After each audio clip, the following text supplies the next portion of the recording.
Welcome to the stream, everyone. Hello and welcome. How are you doing today, Asa? I'm great. I finished the story in the nick of time. Everyone, this was a long one. So if It was a you are long one. here in the comments, how long did it take you? I mean, it took me a solid 45 to finish this story, I think.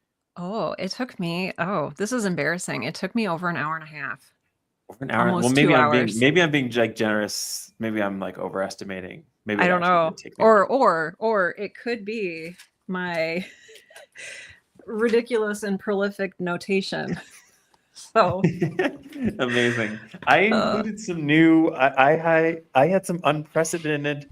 I put some hearts on this, which is not exceptional as a statement, but it's not something that I do. So I had a lot of LOLs in my notes here. So this is.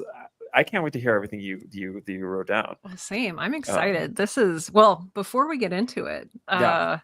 if you're here in the chat, hello. Yeah, let's welcome people. Hello, everyone. This is our Wednesday afternoon science fiction, speculative fiction club, story club hour. That's not what it's called. But I'm Sarah, and here with me is Asa. I'm a writer, podcast producer living in the Midwest. And Asa, who are you? Yes. Hi. Yes, I am Sarah. I am Asa. I am a friend of Sarah's, and one of the great things happening in my life as a writer is this story club context here every Wednesday. This time, Sarah and I are working our way through this anthology of science fiction short stories edited by Anne and Jeff Vandermeer. Today, we are discussing a story called The Star Stealers. Yes. Another cool thing in my life as a writer also involves Sarah, and it is on Thursdays. We read short horror stories. So those are two things about me. I'm a short story writer. My background's in screenwriting. I'm having fun on YouTube, and we're so glad you're here. That's the rough down low of it all here. And the idea is that Sarah and I are both writers, and we've been reading these short stories through the lens of writers, engaging with these texts to try to see what we can learn from them.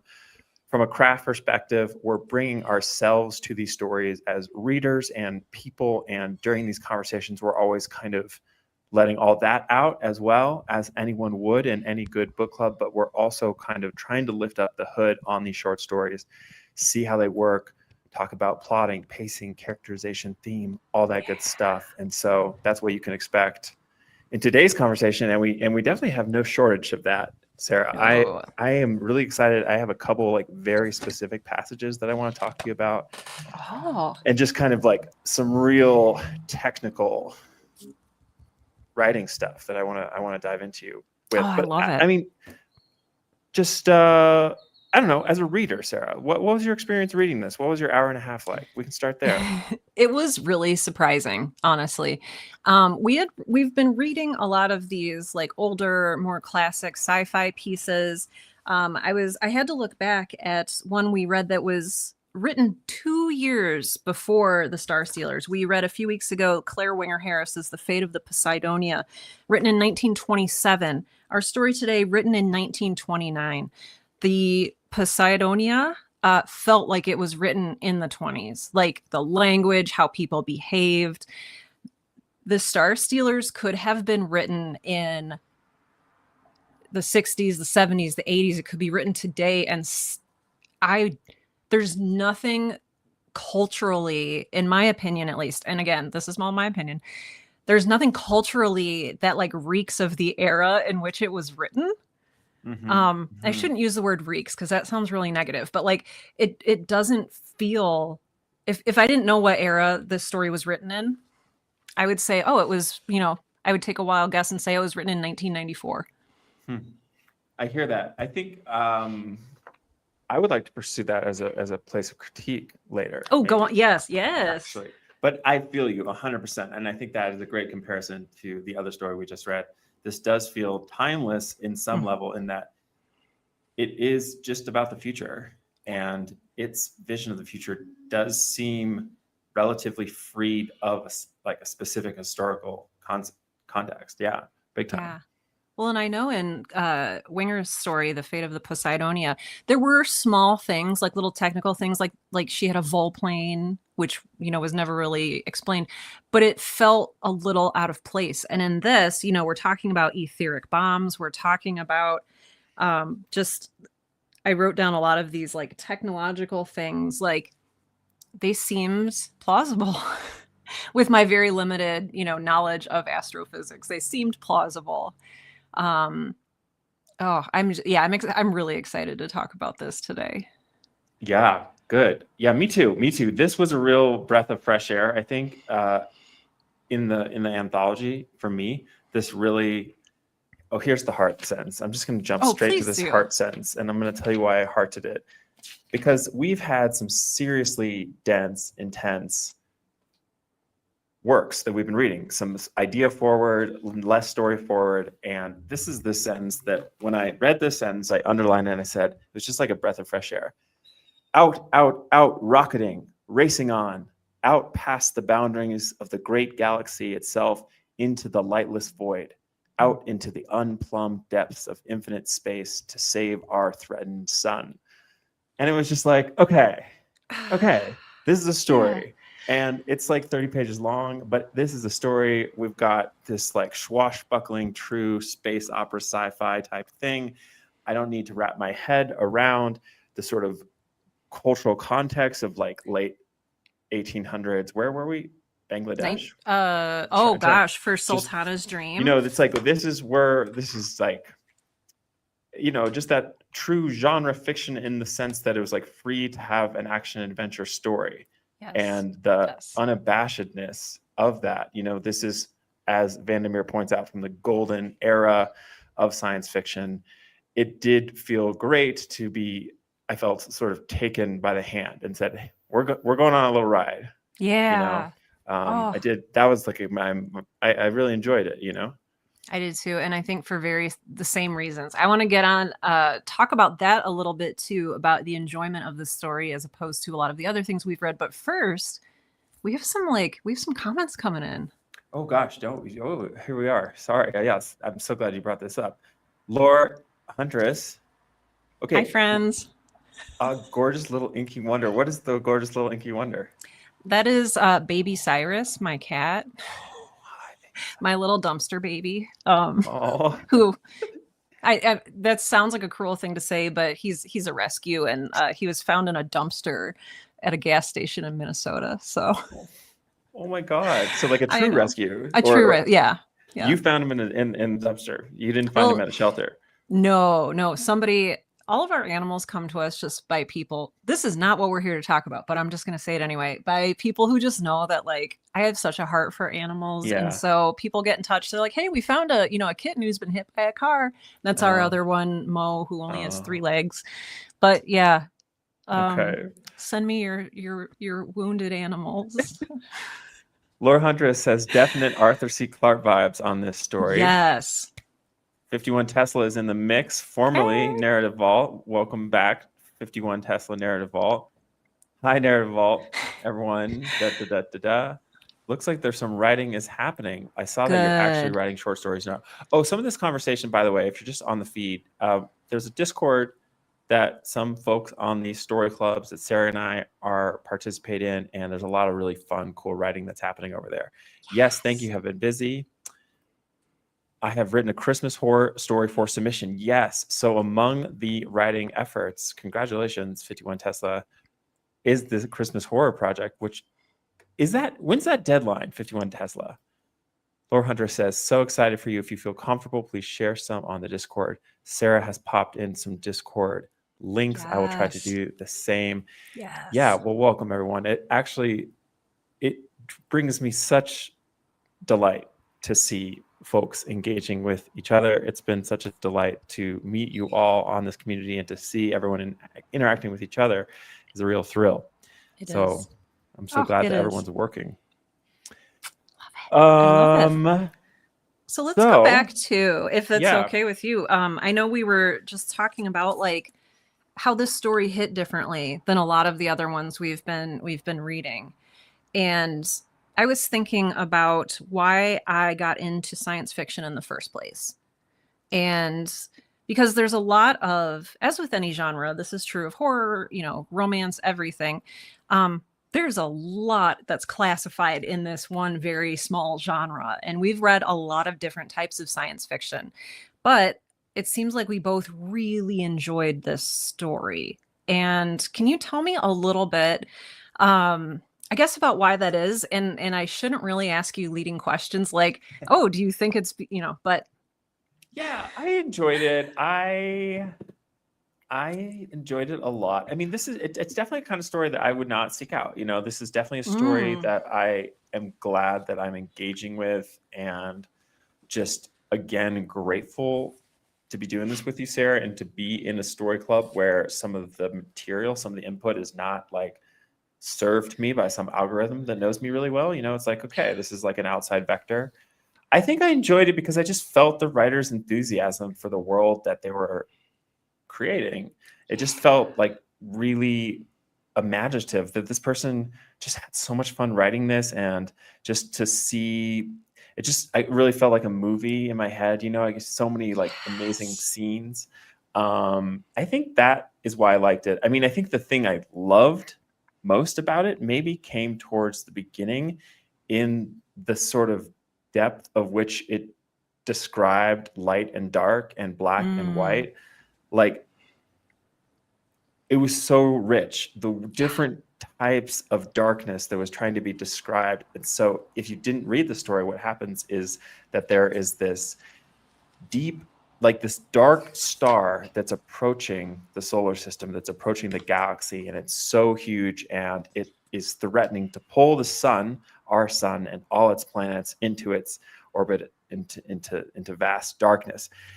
And this captain and this ship, they're moving towards it, and they get closer and closer and closer. And yeah, just the way the amorphous quality of it is described, it's like the shades of black, and it's like black to gray to this luminous white.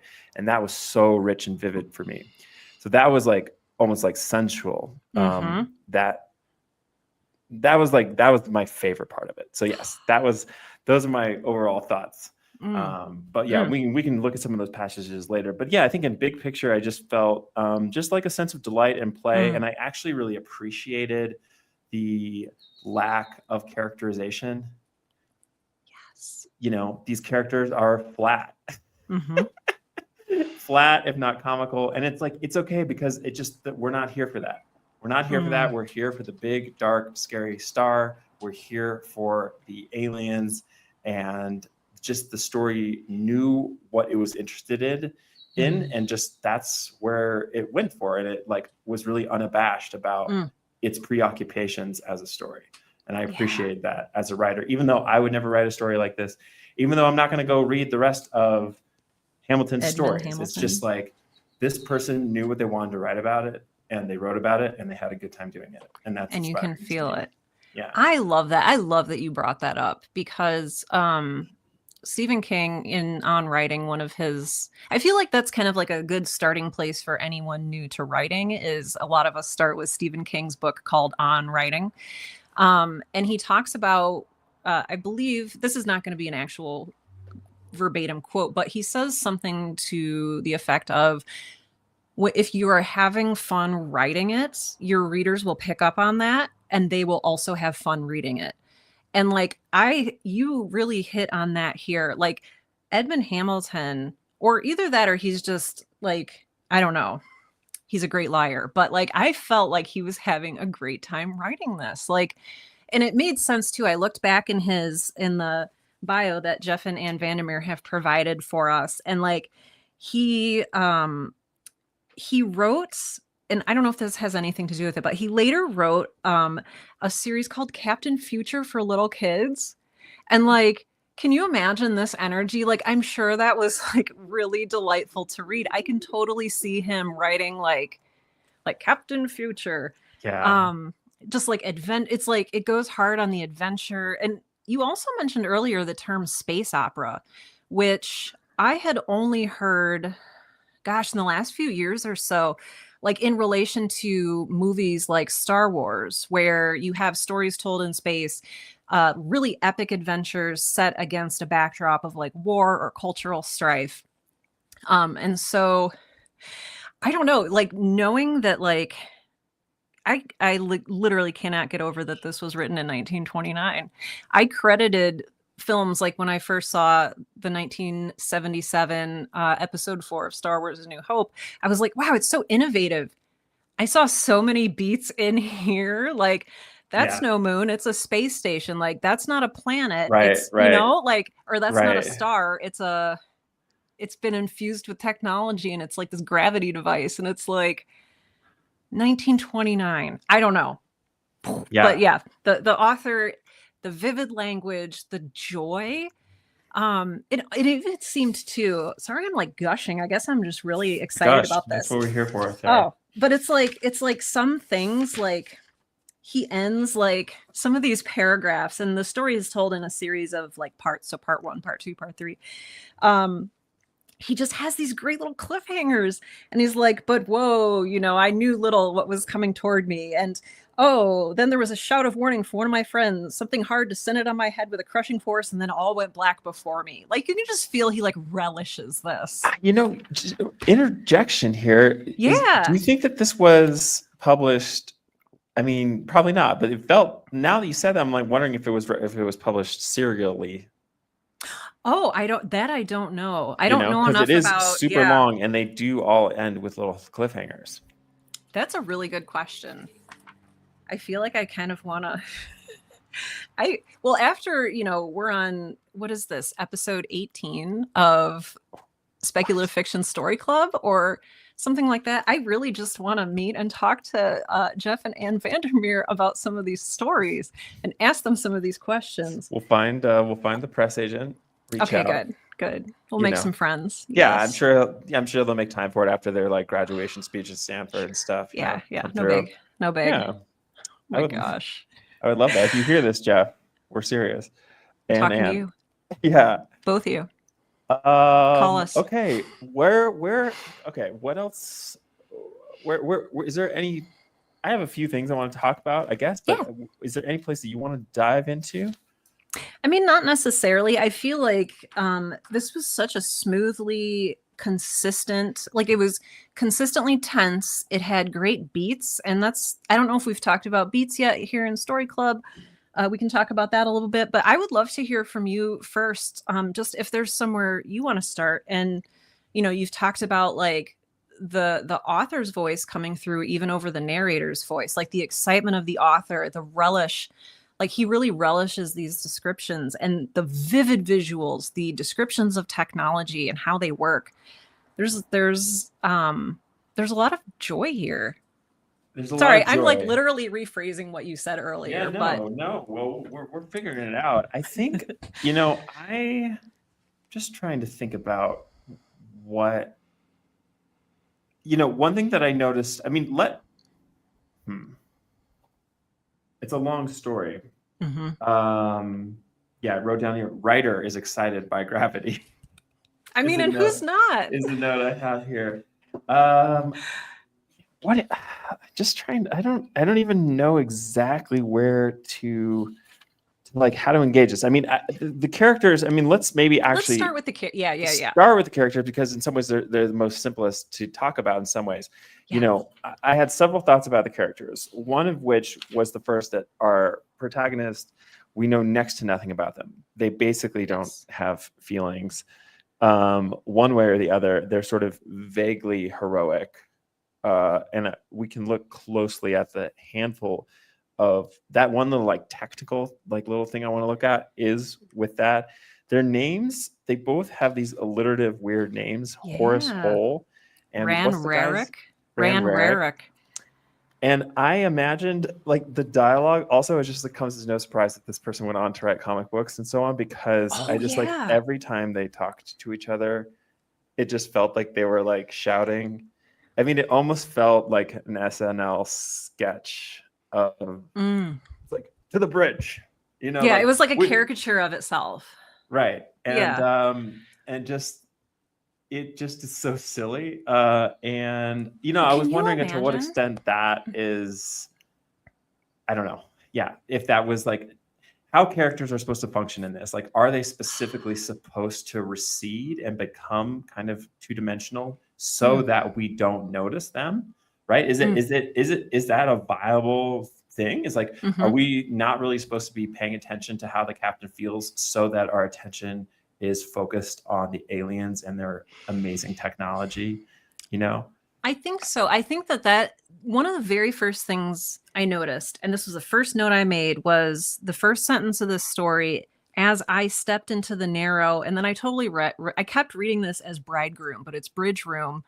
It's just two letters that are reversed, but it's in first person, which again, for this time is unusual. Right. And the fact that it's in first person really gives the reader a self-insert. And so the reader can have these experiences. You're essentially embodying yourself in Ran Rarick as like he is making some decisions, directing his crew, but largely observing. And what I've noticed is Ran Rarick is our set of eyes for this adventure. And it's not an adventure of motivations or character wants and needs and personal growth. It's a survival story. And okay, yeah, that's survival. You're right. It is a survival story. Yeah, it's I would even say it's almost survival horror. It's not quite horror, but there's some horror language throughout that really caught my attention. And again, we can talk about that later, but you bringing up the fact that Edmond Hamilton wrote for both Superman and Batman, I can see not only, I have like 9 things I want to say, sorry. I can see that that might go into shaping, like, a lot of us, see comic book characters as like 2D, not super advanced. I mean, today things have changed, standards have changed, but like the original Batman, sock pow, take that Joker, again, allows the reader to self-insert. They're the hero, right? They can see themselves. Right. If you've read Scott McCloud's Understanding Comics, like even how faces are drawn in comic books allows the reader to more fully self-insert into the experience because they're not super detailed. And so I think that's such an interesting way for the author, I almost said narrator, for the author participate with their audience and to really draw them in. And it's really interesting. Sorry, I'm going to keep going on about this because I'm so excited. We're here for all 9 and 10 and 11. Perfect. Oh my gosh. And often in sci-fi, more than horror, more than romance, more than mystery, sci-fi is often about like ensemble casts. And I think this is another thing that's interesting about the cast. You see this in Star Trek, Star Wars. You see it in the Leviathan's Wake series. You see it in Firefly. You see it in all these different science fiction properties. There's an ensemble cast where each cast member, each character is like one aspect of the whole cast's personality, right? Okay. So you've got, and you mentioned this earlier when you said like, oh, this captain's not really a person. The captain is like, and I couldn't help but think of Star Trek. Like this is a Starfleet captain. It's somebody who is just very plain for the self-insert. It's someone who is competent. We see immediately that he's competent. He talks like, I just immediately said, nope, divert us 6 degrees or whatever. And the ship diverts and everything's great. Immediate competence. We trust this character. We feel good to identify with him. And then we have Hull. What was his name? I wrote it down. Oh, yeah. It's everywhere. Horace Hull. I cannot remember his name. I remember Nal Jack and then Dal Nara. So these are our 4 characters. Names all sound very foreign or are unfamiliar to us, which that's a standard sci-fi thing. And one of these, very obliquely, it's referenced like, the door behind me clicked open to admit young Dal Nara, the ship's second officer, who grinned at me openly as she saluted. Literally the only thing that tells us that this is a female character. She's not wearing high heels. She's not complaining about shopping, whatever. Right, it's right. For 1929, 28.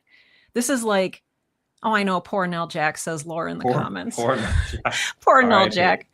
But R.I.P. yeah, so we've got 4 characters in a party, and it's still not about them really. Right. Yeah, We're given, I yeah, love this breakdown, Sarah. This is so yeah. useful. Yeah, Well, it's like we want the team. We get this blank protagonist. Just a side anecdote about this that I'm only gonna, it's slightly off track, but this brought me to tears, so I have to share it. There's this amazing interview of one of whoever the astronaut is that famous first photograph of an astronaut like floating out into a space. NPR did this interview of this guy a long time ago, and they replayed it recently.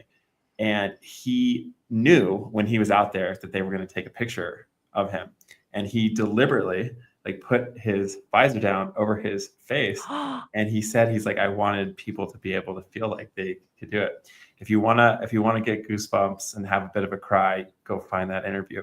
But so it made me think of that, and yeah, so it's so true because it's like you've really, this is a template what you're describing here. We have like a captain, we have an ensemble, and they go together to face an adventure. yeah.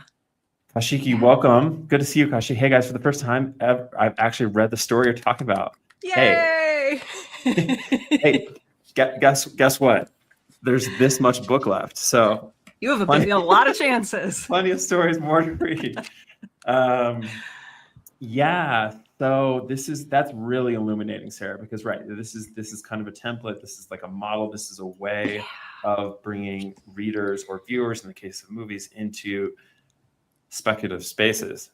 Yeah. Well, and it was really effective. I keep cutting you off. I'm so sorry. No, it's fine. Go. You're so gracious. You My got gosh. this. I'll fight back sometime. Okay, if I good. really need Okay, to. good. Push back. I get really excited and I become a steamroller. It's and now of course I like forgot exactly what I was going to say. Yep, nope, I forgot exactly what I was going to say. Oh, that's okay. We were talking about how useful it is to have kind of like ensemble cast and a protagonist that you can map your own experience onto going to space. Yes, because thank you for that reminder. It goes back to my original question of like, why do we read science fiction in the first place?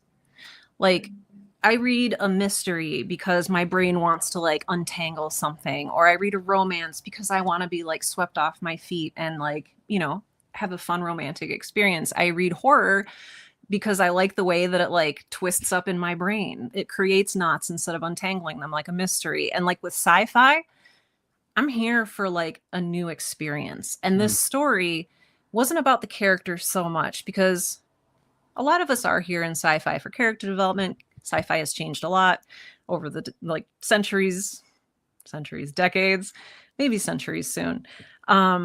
But this story was so deeply experiential in several of the ways that we've talked about, that like for me, the cast melted away. They were just tokens. Right. Like they were there just perfunctorily. And I was there like in the space prison. I was like watching the 40 ships get annihilated with the bombs. Yeah. Like I felt like I was there. So yeah, thoughts over. So spectacular. I mean, yeah, just the scale of so many of the scenes when they're descending the pyramid on the chain. I mean, it just felt like a Mission Impossible movie in the Star Wars universe. Is kind of how this felt, Yeah. Well, and it felt too, and we can stop me if you want to talk about other things, but like it felt like a well-paced sci-fi television show. Like it felt like this could so easily be a new and exciting episode of like Star Trek. Like totally. And you know what? They even have a federation. I want to point this out. I thought that like Star Trek was so cool for having the United Federation of Planets. But Star Stealers 1929 by a mile came out with the Federation of Stars. Yeah. Like Yeah. And it's that same experience where it's just, the images I'm supplying when I'm reading about the fleet of the Federation fleet. Exactly. When the fleet comes in at the end and it's like all these warships with all their weapons and stuff. And I'm just, I had this like kind of meta experience where the images that my mind is supplying to me, like how many of these did I get from say a Star Wars, or these movies. And it's like, and then it's like, yeah, so, and that's where I come back to that description of color and light, Mm, and darkness, and just that this was written in a mostly like pre-image era, yeah. right? I Yes. mean, what, okay, you said 20s. When do people get TVs in their house mostly?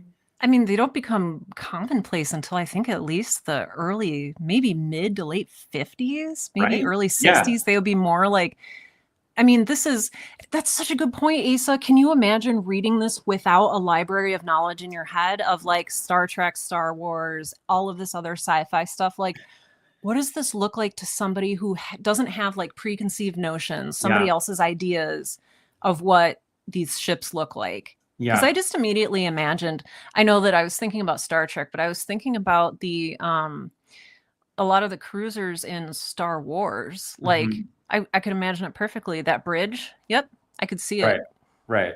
because somebody Right. else already imagined it for me. But like reading this for the first time, Totally. what? Yeah, I mean, and I get for me, like specifically with like around like colors and Yeah, yeah. I'll go back light. to that because I'm curious to Well, just hear. like you think about like the incredible like color palettes that we see in movies today, and the way that just like, you know, you just think about like the vibrancy and the depth of the color palettes that films have compared to a Mm, pre, I don't know, you're just like going around your life and like that rose is red. I mean, just it's just a time mm-hmm. of society where there wasn't color in the same way, yet there's such a premium put on describing the color and the light. And Mm, that was, I was just, it was so exquisite. And it's just mm, like you could feel there was something very, again, I kind of keep coming back to this word like sensual here. Like, mm-hmm. it's not surprising that he was working so hard to convey that darkness and that light without the kind of the idiom of images and colors that we have Right. today, so that he's drawing on some other kind of like alchemy. And I don't know what's there, but it was It very was cool. incredible to me. Very Well, cool. and even there's this one piece of technology that he's talking about, and I'm going to try to find it. It was a Terra chart or a telechart. Um, and like you read the description of this, it's on page 81 for those of you following along at home. I won't read this whole thing, but like when he explains how the telechart works, I just immediately thought, oh yeah, the data screens in Star Trek, mission or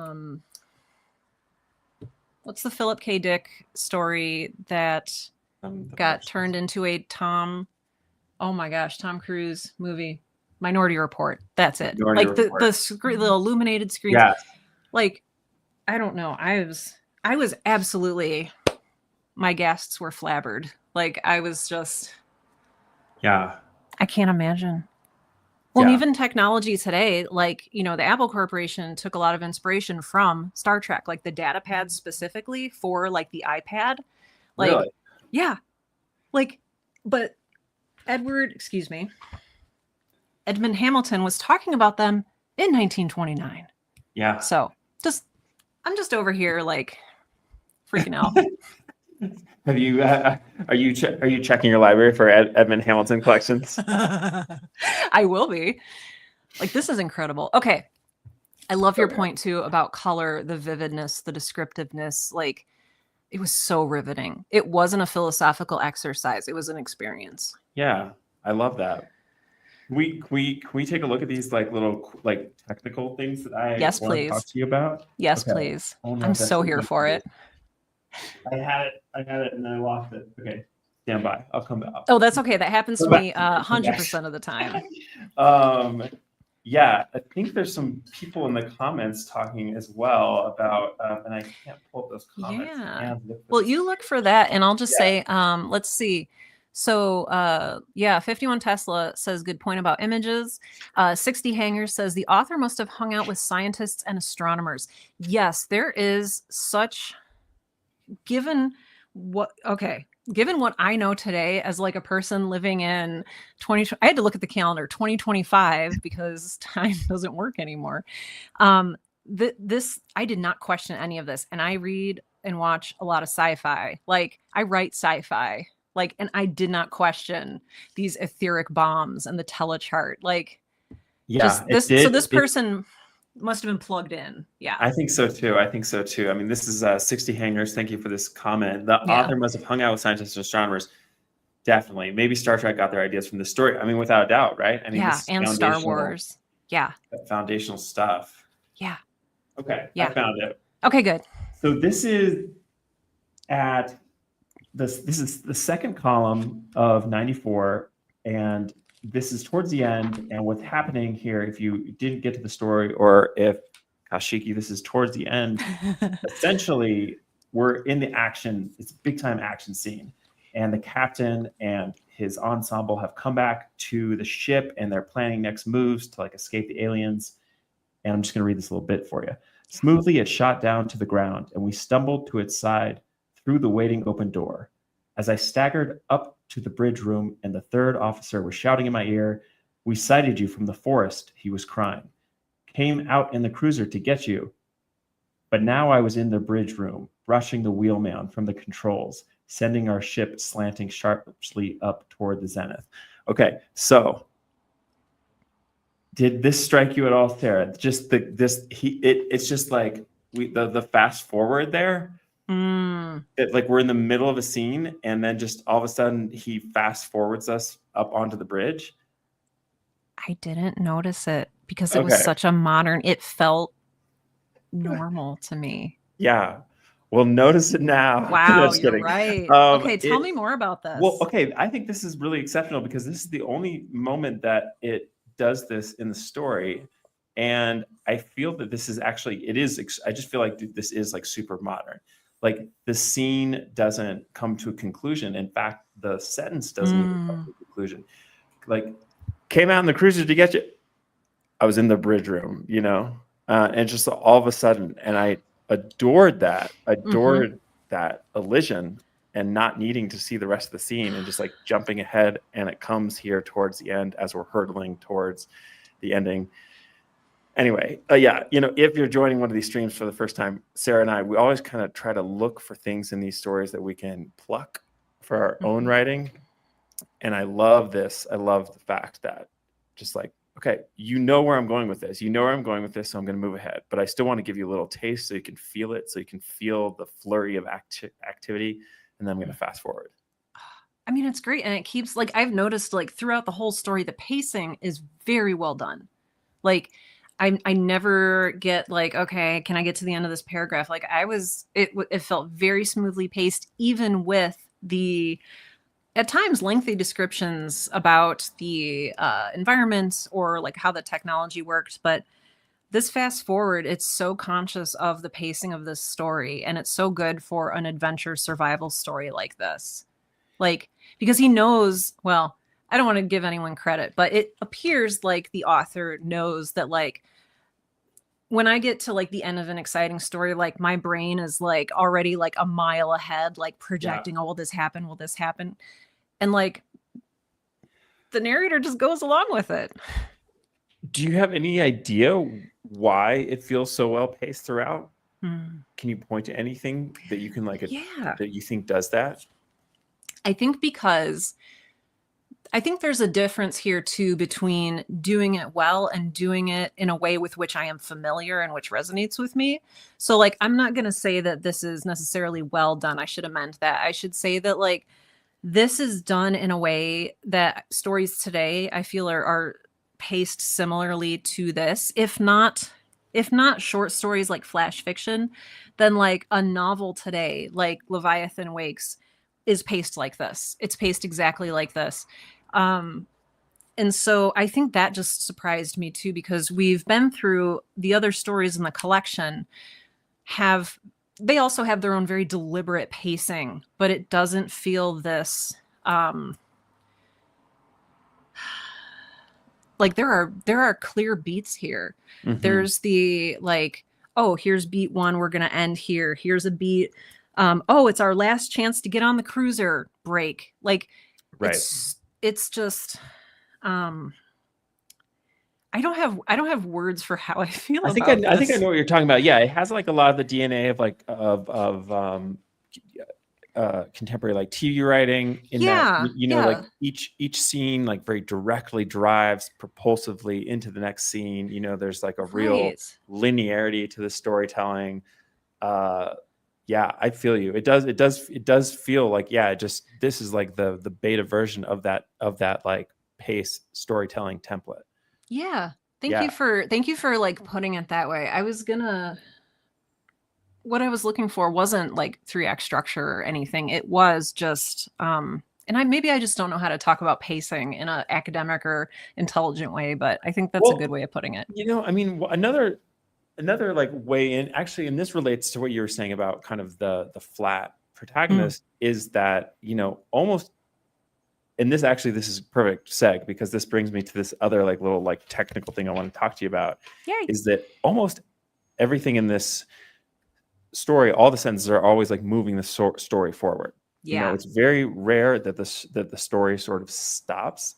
And there is one exception to this, or there's more than one, but there's one Ooh. that I want to point to, because it was, to me, one of the only moments when the story really slowed and contracted a Mm. little bit. And it was also one of the few moments of characterization that we got around this protagonist. So I'm just gonna read you this. This is Yeah. the part for everyone that so we've got this captain. He's got to go to this dark star and save the world, and he's just been presented with this challenge, this mission, by a man named Horace Hole. So he's just been told, you got to go to the star and save the world.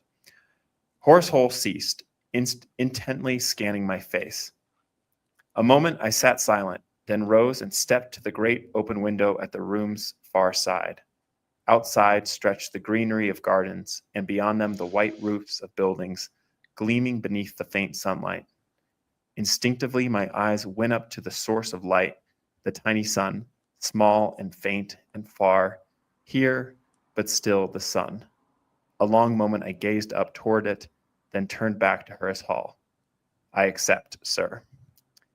So I wanted to talk to you. I Mm. wanted to like see if we can like deep dive for a hot second on this Yeah. on this paragraph, because it's like, I don't know, it just stuck out to me, and I just want to know why it worked. Does it work for you? Does the Mhm. interruption of the story work for you? And what are we learning about this Yeah. man during that paragraph? And is what we're learning about that man critical? I don't know. Help me understand this paragraph. I love it. I was immediately able to see where you're reading from because I also put a bunch of stars around this particular paragraph. It stood out to me because it is, if you go back to, I don't put a lot of credence in this, but if you go back to, is it Joseph Anderson Smith? 3 act Campbell. structure. Campbell. Thank Oh, you, Joseph well, no. Campbell. Well, the Jones Campbell is the mask with 1,000 faces or Oh, whatever. okay. Okay. Whoever Uh, did the hero's journey, 3 act oh yeah, that's Joseph. structure. Joseph Campbell did the Is it hero's okay? journey. Yes, Joseph Um, Campbell, hero's journey. this is the hero's acceptance of the call. And Right. like, but the hero, we get to like exist with the hero. Like, we don't necessarily, he didn't say like, oh, and as I stared out at the gardens, I thought about all the tiny children in the solar system who I must protect. Like, we just get, I think that's why this was so powerful to me, because it could have done so many other things. I'm remembering in the very first story we read, um, was it The Star by H.G. Wells? We get flashes of like, oh, and the women were crying in the streets with their, dead children. And it's like, he could have flashed to something like that, but he stays on. They are on at this point, they are on a terraformed version of Neptune. And so I actually really liked that too. The thought that like home wasn't Earth, home was the sun, the solar system that like, I thought that was really cool too. But Right. Yeah. Good I point. think though that what we're seeing is like instinctively my eyes moved and like I felt that. Like I feel like I'm embodying the character. And I don't know if that's why this was so powerful to me, or if it's because we already know like what we would choose. Like this is us too accepting like this character's like not thinking of all the kittens or all the children on the planet that need to be saved, but I looked out, it was beautiful, I saw the sun, and it's like you just know in your heart because you're thinking what that character might be thinking. But maybe Yeah. I'm reading too far into it. That was No. my experience, though. Okay, that was super interesting and got me thinking. Okay. While you were talking, one thing I realized when you said that we just be with the character, that's actually such a significant consequence per this pacing conversation, because the pace is so forward rolling, propulsive. Just to stop at all intrinsically like makes this moment really important and intimate, and it almost doesn't matter at all what's actually happening and like the banality of it. He's talking about the yard, the garden, outside stretch the greenery of the garden and beyond the white roofs. Yeah, it's almost like those details are not the crazy shields or the pyramids, it's just home. And the unsentimentality of those details. Yeah, it's just like the beat succeeds just by existing almost. Yeah. Know? I'm really glad I wasn't going to point this out because there's so many other like wacky things I want to talk about too with this story, many of which we've already talked about, but it reminds me of like, there's a reflective moment like this in episode 4 of the original Star Wars movies where like Luke is going outside on his aunt and uncle's moisture farm, and he looks out and there's like the 2 moons, and it's just a beat. There's like a lone trumpet playing for the soundtrack, and it's just it struck me as a little similar to that, where we don't know what he's thinking. He's just looking out at 2 moons, or 2 suns, 2 setting suns, 3 suns. It's been a long time. I do think there is this is like a well done little like thematic motif that happens with the sun. And like at the very beginning of the story, sun is established as like the placeholder for home. Which I loved. Yeah. And that comes around at the end. And then so here it is again functioning in that symbolic capacity. He's looking up and he sees the sun small and faint and far. So it's like very like poetically and elegantly rendered. But yeah, it is it's doing but it's like it's home. It's home. So it's like it's not a beat that's like completely empty of kind of like but it's quiet. Yeah. I'm glad we talked about that. Yeah, me too. It just allows us to like exist in it a little bit. And maybe it helps too that it's near the beginning of the story. You showed like later on, we're almost fast forwarding through stuff like this. Right. Yeah. So I think I almost want to go through and just read this again now with all this in mind. Other parts that you love. Yes, but also, lest I seem too much of a fangirl about this piece, I just want to point out something that like today we might laugh at a little bit. Okay, yeah, because I laughed a lot. So let's hear did it. you? Okay, good. So just a few pages in, page 79, we're getting an info dump from, I cannot keep this guy's name. Horace Hull. I'm gonna like get this tattooed on the back of my hand. Horace Hull is like, I had to circle this because he says it several times. So he's explaining like, as you know, Ran Rarak, the universe itself is composed of infinite depths of space, in which float great, et cetera, et cetera. You know, too, that our own cluster of suns, which we call the galaxy, and then like later on, he does this several times, and I get it. It's a short story. You have to pack a lot of information and you have to share this new world with us. But it's like, brother, when we were born and we were raised on a farm in Kansas, it's like, that's funny. I didn't notice it here, but I did notice it when he is describing the aliens' grand plan when the captain has been knocked out, and he's like, so I went and talked to their leaders. And it's like, he's like, and this is what they told me. As if there's like any reason whatsoever for these aliens to tell him all of this. Yeah. You know what I mean? Yes. I had a similar thought there. But my subsequent thought to that, Sarah, was like, be lazy here. I don't care. I don't care. Completely forgivable. With the chain, when the chain just fortuitously their escape rope. Yeah, there's a part of the story where like they're trapped in a jail cell and they have to get out, and they're 500 feet in the air in a pyramid, and it's like the last hour, and suddenly a chain comes through, a super strong chain. How convenient. And I was like, I don't care. I don't I don't care. Like, care. you don't care. Like, you don't, that's not what this story is about. And I'm just Mm-mm. going to like, get on this ride with you. Mm-hmm. So I'm going to let Mm-hmm. that happen. Oh yeah. Yeah. Oh yeah. Very Farscape for me. Like that moment, especially that the last minute daring rescue. Like it was great. It was. I'm willing to like overlook so many like things that we would consider now like just do's and don'ts. Like Right. I don't care. I had Yeah. fun. This is just like just kind of like a one little grace note sentence that I thought was really beautiful.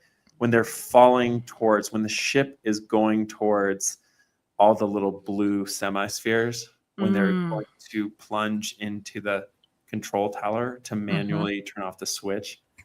And now up toward us, we're rushing the blue, excuse me. And now up towards us, we're rushing the brilliant blue hemispheres of the pit, the great pillar and upheld cage beside them. This is so subtle, but I loved it. And like, this is kind of where I'm at trying to learn how to write sentences right now. I love how the image is not that the ship is getting closer to the pit, it's that the pit is moving closer to the ship, privileging the POV of the people in the ship.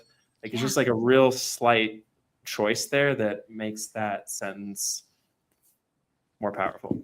I think that's so interesting too, especially in the 20s, late 20s like this. I don't know how many people would be like going to see like films regularly or like, but it feels like such a visual choice, like you were saying earlier, like understanding that that's even a choice to make, like perspective wise, like for these characters. It's just so Yeah, deeply imagined. yeah, and cinematic. It really is cinematic. That Yeah. is so cinematic. Like, if you think about it, like the wide shot here is of the ship and the hemispheres, and you see the ship and you see the hemispheres. In a movie, you cut to, you're in the cockpit looking at the blue hemispheres, and they're getting bigger and bigger and bigger because you're looking through the point of view of the people on the ship. Like, that's how you would see that scene in the movie, and that's exactly like how that sentence gets written. Yeah. It's very cool. Very cool. Good Very writing is cool. good. Good writing is good. I Good feel writing, like that. good writing is good. Oh, Good writing okay. is good. We Yes. have, who hasn't come up in this conversation yet is Mm. H.P. Lovecraft, Yes. who context we learned from the intro. These two writers, both Lovecraft and this guy Hamilton, wrote for Weird Tales, Mm-hmm. and it's said for a fact that Lovecraft very probably read this story, among other stories of the skies, because they were just both populating this magazine with their stories. Mm-hmm. And I really felt some strains of like, and again, it goes back to like my favorite part of the story of all is like the beginning in the black, dark, shadowy star. Yeah. But did you feel any kind of like cosmic? And if so, where? And if so, how? Oh boy, well, did I? I had to go back and look up. So the Call of Cthulhu was published in 19. Oh my gosh, it's on one of these. Okay, 1928. This story was published in 1929. So they were definitely like contemporaries. And as a person, so I read ongoing. I read the little bio before I read the story. Asa historically has read the bio, the little intro after reading the story. And so I read that and I saw the mention of Lovecraft. And I think that was already in my mind when I was reading it. And I circled a whole bunch of, on page 81, he uses, I'm just going to go down that first column on the left. Yeah, let's hear it. Behind and around us now flame the great panorama of the galaxy's blazing stars, but before us lay only darkness. Darkness, inconceivable. And then a little bit later, our ship indeed seemed to be racing through a region where light was all but non-existent, a darkness inconceivable. And then a little further down, I knew, let's see, other galaxies like ours, titanic conglomerations of thronging suns dimmed to those tiny flickers of light by the inconceivable depths of space which separate them from ourselves. And I read one more bit. Except for these, though, we fled on through a cosmic gloom, that was soul shaking in its deepness and extent, an infinite darkness and stillness in which our ship seemed the only moving thing. So there was so much going on here Big time. that like my Lovecraft alarm like went off. So Yeah, and I think Laura Huntress brought up yes. the black tentacles. I think definitely Oh, that's definitely. the monsters seem in lineage at Oh least yeah. with Yes. Well, and yeah. they initially it says they communicate telepathically, like we learned that they do in the Call of Cthulhu, because they initially like try to show I want to say like Hulk Hogan, but that's not his name. Horace Hull. They try to like make a movie for him at first so they can like communicate with him because he Right. wasn't getting the telepathy. Anyway, yes, I think definitely the black tentacles like pinned it for me. But like this was for me the first noticing was this mixture of horror, cosmic existential horror language about stillness and darkness and being alone in a vast vacuum. And using the word inconceivable I three think that's the big times thing, right? on Yeah, one page. the notion of it like being beyond description, you know. Yeah. By the way, everyone, Yes. Sarah is back from surgery. Oh, MLA yes. Entertainment, thank you for this kind note. Hey, Sarah, you're not on the Aw. floor today. Hope you're doing well. These streams are so enjoyable to listen to while I work on things. You're both great. Thank you. Yes, Sarah, Thank you. we are glad that you are sitting today. I'm in a chair.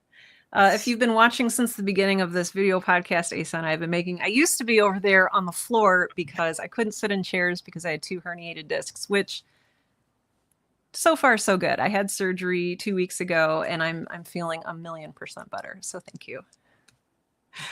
That's great. Love it. I love it. We're all happy for you, Sarah. That's big. Thank you. What else? Yeah, so that was like a little bit of cosmic, like this is undescribable, but I'm going to describe it. Mm-hmm. I loved that. That was very cool. Mm-hmm.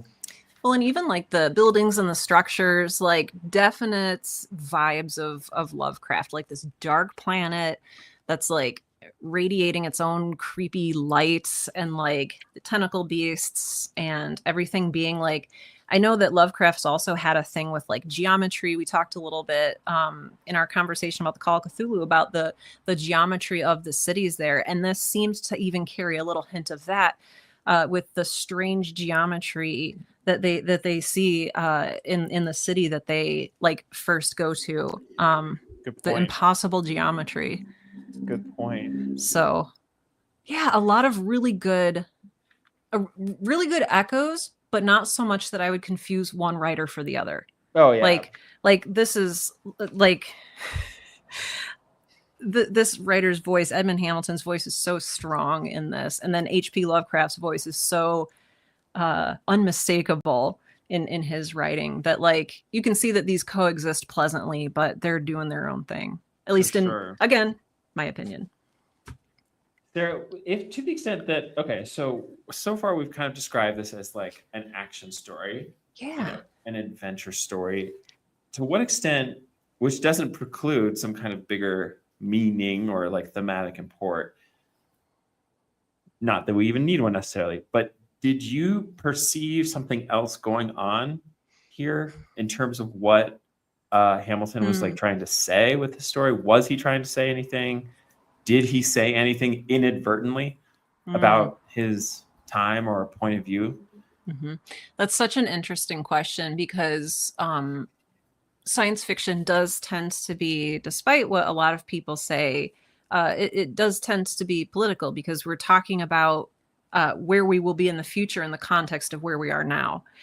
And that change between those two, between point A and point B, that change is just social change in politics, right? And so it really did.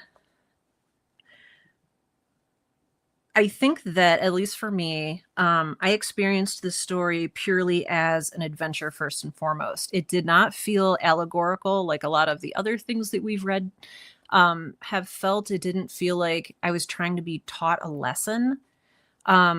So at least nothing really on the surface came out. I did notice how people talked to each other, and I noticed how I noticed a definite like utopian sense where they're not at war. Like they say in the very, very beginning, they're like, yeah, we've known of other, worlds with other races and species like for ages now. It's very non-specific date. It doesn't say, oh, this is 2026. Whoa. It's just ages ago we Right. made peace with other nations. We formed this federation of planets. Excuse me, the Federation of Stars. And we think of Gene Roddenberry's original Star Trek TV show as being so ahead of its time socially, politically, right? It featured the first interracial kiss. I mean, despite, not having like a ton of empowered female characters, it still had a woman of color in the main cast. And so this reminded me a lot of that, where it's showing us this future where people are getting along, and it is not even questioned that Dal Nara is female, where people are given the benefit of the doubt.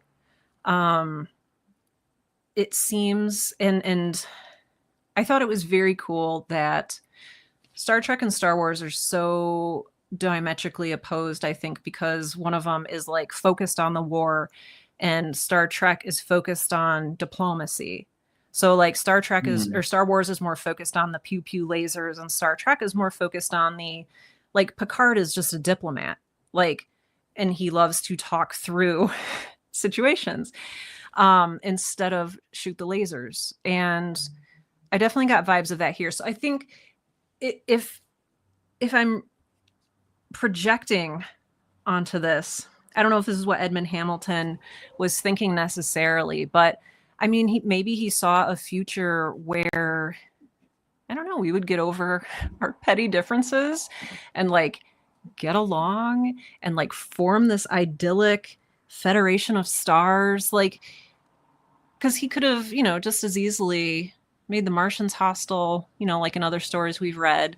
And Right. there is a hostile race here, but it's so distinctly, one of the first things he says about these aliens, I'll call them, is that they are 100% non-human. He cannot empathize with them. They are triangles with like one eye and like two red ears, and like they are, again, part of this incomprehensible new dark planet. And I think that said a lot too. Now, okay. Similarly, to deflate my own point, H.P. Lovecraft also made the bad guys these unknowable cosmic beings, and he was horribly racist. So, maybe that throws the whole thing out I the was window. definitely going to say this, but Lore Hunters beat me to the punch. They do mention that she chooses a beauty salon as her reward at the end. Okay, fair. Do you remember that part? Yeah, fair. Yeah. Fair. Yeah. No, but it's funny. I'm so glad I asked this question because I actually, this story struck me as actually really fundamentally conservative to me. Oh, go on, please. Yes, tell me more, because I want to hear your thoughts. It felt like the triumph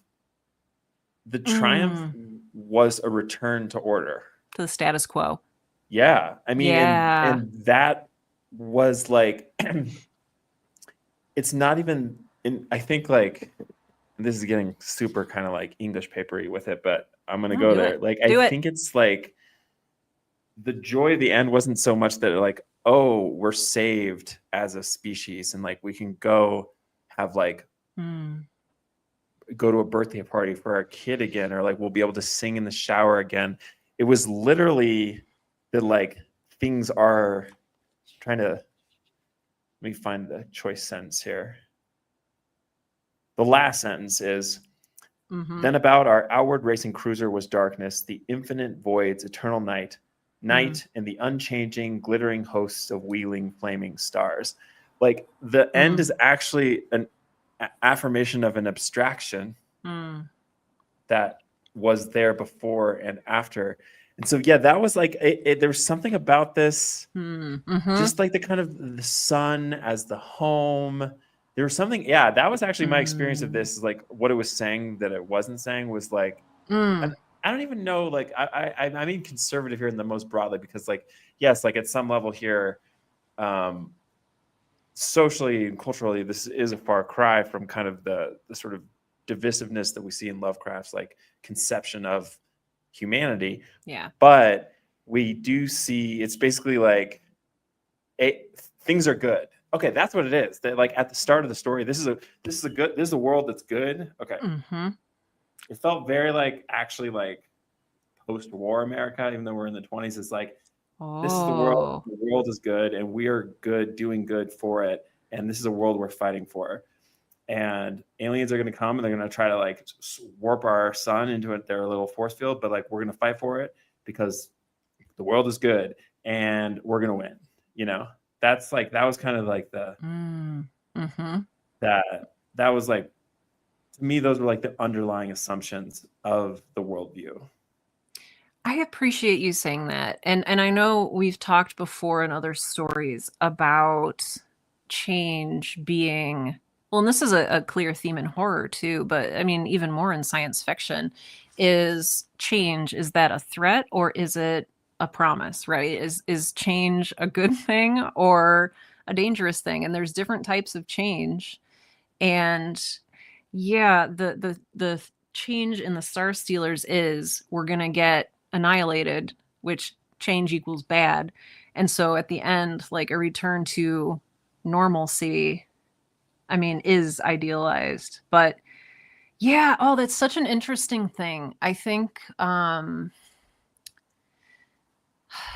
trying to think of what this story would have been like if it would have made a revelation of the wheel. Like, are you familiar with that concept? Like a story.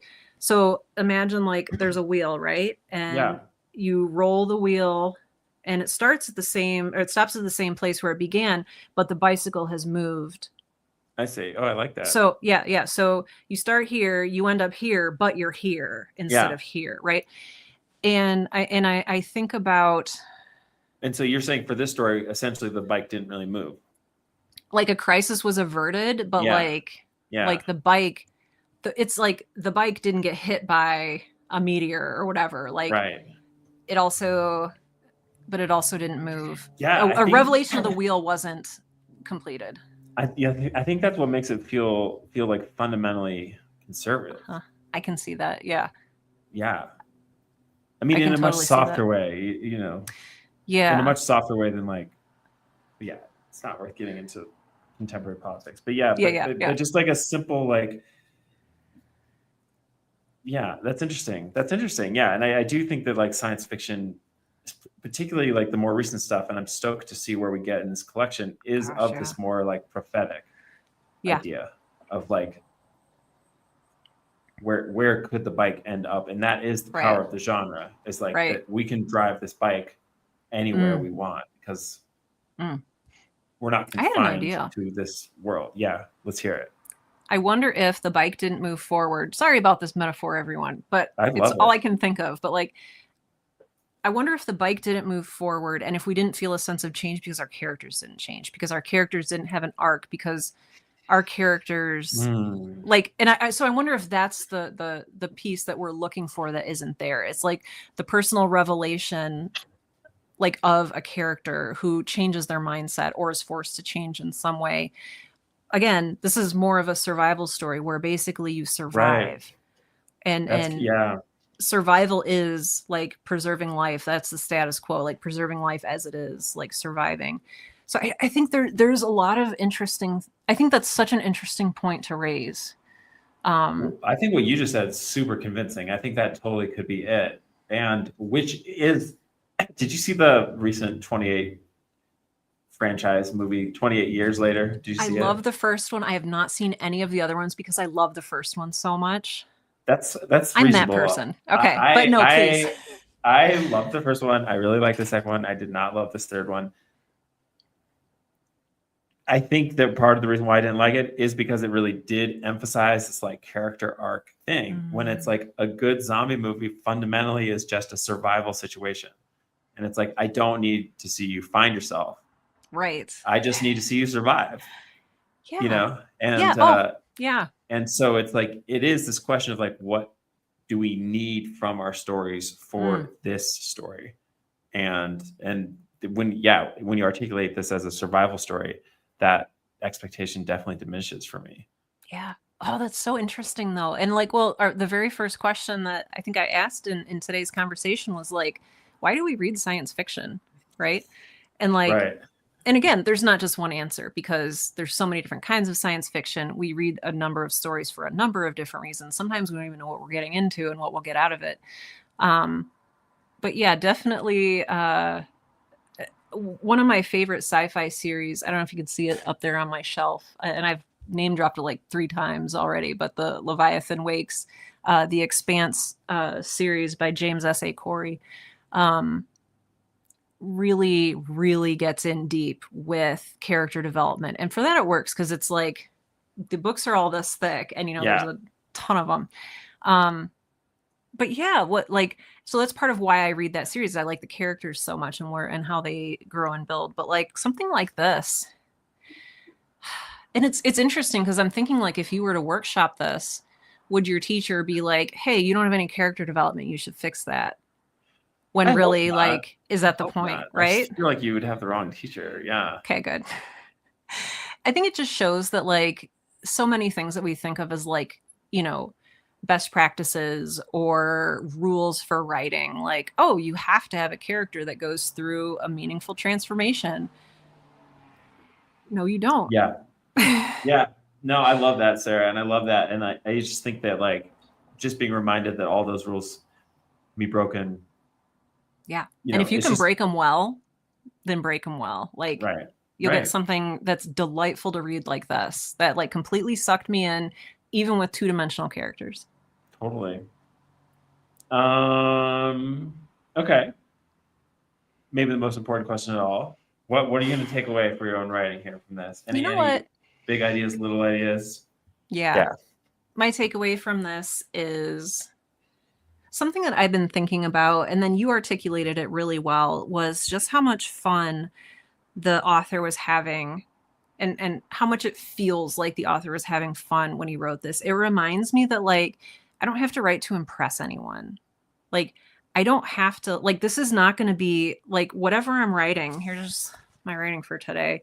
This does not have to like pass some kind of peer review in order for it to be like fun or good or meaningful. And I don't know, this was really refreshing just to read a fun adventure story that had me hooked and had me invested and had me smiling and underlining things and drawing little hearts. So that's my takeaway. Wow. How about you? I love that. I pointed to the places that I think I'm going to kind of hold on to, the little like almost like postmodern. It's kind of actually remarkable. Like the scene ends in a sentence of dialogue, and just jumps from there. And just again, like how effective breaking formal rules can be. But even more than that, like break them, kind of per this larger conversation. Like just break a rule and see what happens. And then just that other little piece that sometimes it just like actually changing the pace of the story, the disruption of a pattern in and of itself can have enormous impact on the reader, like despite what is even said in that beat. Lore Huntress. That's true. I think there were a couple of character arcs in 28 Days Later. Selena definitely learned to care about and take care of others instead of only being out for herself. I love her. She's one of my favorite horror characters, honestly. Like, and the way that she like, sorry, we won't go into 28 Days Later now, but I mean, could. It's a beloved franchise. Yeah. No, I mean, I haven't seen it in forever, Lore. I mean, maybe what I'm just responding to is like what I felt to be like a kind of forced character arc in the new one. Maybe it's less that, because it sounds like there totally were great character arcs. No, don't be sorry. No sorries here. No, I want to hear. We're here. This is why we're here. We want to hear from you. But that just goes to show, it's like, oh, I'm here. I'm sitting here talking about how like it didn't distract maybe in the original one. Whereas or it felt like you said, it didn't feel forced. And right. I know that there's a lot of like checklists, especially for like studio movies to like be made these days. Like, oh, is there a love triangle? Check. Oh, is there will this translate well to Chinese and or Russian audiences? Check. Will that, like, there's this obscure checklist that is part of modern script writing. And it does. I haven't seen that movie, but I've seen other movies where you just feel like something is there, not because of artistic vision, but because it a producer needed to check a box. Yeah, I know we've both gotten notes like that, Sarah, in our respective careers. Y'all, what a great Wednesday Story Club. Tomorrow, Horror Story Club. Yes. If you're joining us for the first time and you want to read another story with us, talk to us about it. Tomorrow we're reading Sheridan LaFanu's Mr. Justice Harbottle. Mr. Justice Harbottle. Yeah. I haven't read it yet, so I'm excited. Yeah, and then another thing I want to tease is we're going to be back on Friday with a horror writing workshop. We had a lot of fun.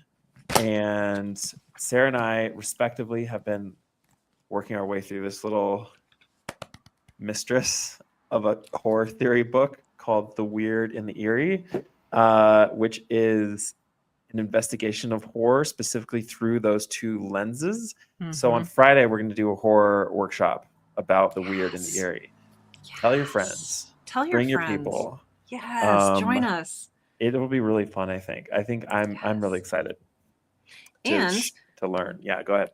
I believe, just to like streamline things, everything is now at 4 p.m. Eastern, 3 p.m. Central, 1 p.m. Pacific. Is that correct? So yes. Wednesday, Thursday, and Friday. There's no more jumping around, at least for now, until our schedules change. There's no more jumping around. We are here Wednesday, Thursday, Friday, 3 p.m. Central. So yes. Oh, and Asa just put and then Discord. I just put this in the comments, and then to really tap in and be part of it all. Like join this Discord. These conversations are continuing. Most everyone here in the comments has been contributing, writing, and writing tips and inspiring stuff. So it's a good community and it's growing. It is. So come through.